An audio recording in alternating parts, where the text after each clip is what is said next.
Okay, so I think a lot of people listening and watching maybe I think that they probably either own academies or they have coaches at their academies or they're a coach themselves, and they're starting to get into more biomechanics as it pertains to pitching and hitting on both baseball and softball, and I think other sports as well.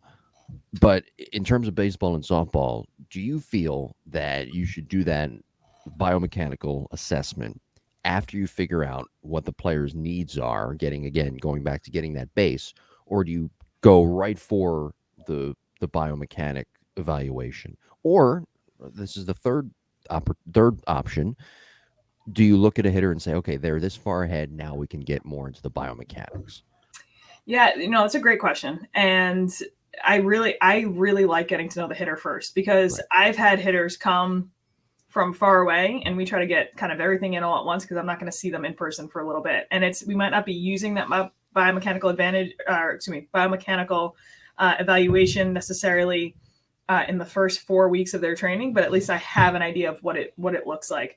I also might get a hitter that's like in this panic mode that they just need to work on timing, and they more so probably need to feel good leaving that lesson before they go play than they need any type of biomechanical adjustments.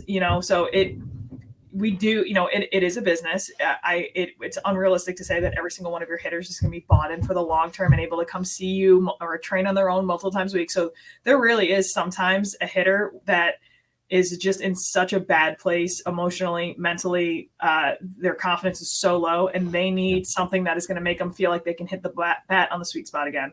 Yeah. And you don't need your biomechanical evaluation then. So again, that's why I'm going to say figuring out the hitter's needs is first. But I don't love leaning on one thing too much more than another. But like I said, if I'm not going to see him for a long time, sometimes it's good to just take a look at that and make sure we're not missing anything